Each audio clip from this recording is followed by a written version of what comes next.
साथियों, चुनाव प्रचार खत्म हुआ, नतीजे आ गए। प्रधानमंत्री जी ने देश को सलाह दी, देश के किसानों को सलाह दी कि 50% फर्टिलाइजर का उपयोग कम कर दीजिए।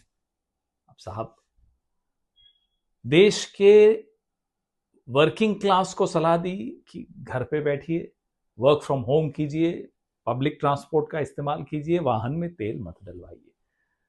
देश के किचन्स को सलाह दी कि खाने का तेल कम से कम इस्तेमाल कीजिए। देश के नागरिकों को सलाह दी, सोना 1 साल तक मत खरीदिए। हम सबको सलाह दी, विदेश जाना बंद, 1 साल के लिए विदेश मत जाइए। प्रधानमंत्री जी, ये देश सोने के साथ एक अलग रिश्ता रखता है। सोना एक धातु नहीं है इस देश के लिए। सोने की एक सांस्कृतिक कीमत है, एक धार्मिक कीमत है, एक भावनात्मक कीमत है। बेटा हो या बेटी, पैदा होने से पहले माता पिता सोने की व्यवस्था करते हैं कि आगे चल के शिक्षा के काम आएगा, शादी के काम आएगा। ऐसे देश को आप कह रहे हैं 1 साल तक सोना मत खरीदिए। क्या वो शादी 1 साल के लिए टाल देगा? क्या वो शिक्षा 1 साल के लिए टाल देगा?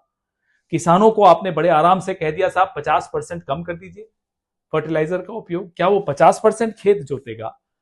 पीएम प्रणाम योजना की असलियत हम भी जानते हैं, आप भी जानते हैं। 3 साल की योजना थी, 23 से 26। अभी कुछ महीनों पहले नड्डा जी ने संसद में खड़े होकर कहा कि पीएम प्रणाम योजना में कुछ नहीं हुआ। तो यानी कि फर्टिलाइजर का ऑल्टरनेटिव न्यूट्रिएंट्स की दिशा में कोई कदम नहीं उठाए गए। आग लगने के बाद कुआं कौन खोदता है प्रधानमंत्री जी? प्लानिंग नहीं थी। अब आप कहते हैं साहब विदेश मत जाइए, घरों में बैठिए, मेट्रो लीजिए। आप खुद आज रोड शो कर रहे थे, कौन मानेगा ये बात? ये सब क्यों हो रहा है? ये इसलिए हो रहा है, ये सलाह क्यों दी जा रही है? सलाह इसलिए दी जा रही है कि भारत का फॉरेन एक्सचेंज रिजर्व 1 हफ्ते में $8 बिलियन नीचे गिरा। क्यों गिरा? किसी और के युद्ध में हम पार्टी बन गए। आप शास्त्री जी का उदाहरण देते हैं, इंदिरा जी का उदाहरण देते हैं। साहब, वो युद्ध हमारे अपने थे। ये गैर कानूनी युद्ध हमारा नहीं है। इजराइल अमेरिका का ईरान के साथ एक गैर कानूनी युद्ध चल रहा है। हम बाहें खोलकर ईरान के खिलाफ और इजराइल के साथ क्यों खड़े हुए? जाहिर सी बात है, उसका खामियाजा पूरा देश भुगत रहा है। पाकिस्तान 6 लैंड रूट्स खुल गए हैं ईरान के साथ। ईरान चीन के साथ, रशिया के साथ वार्तालाप कर रहा है कि नए सिक्योरिटी आर्किटेक्चर को लेकर। हम कहां हैं?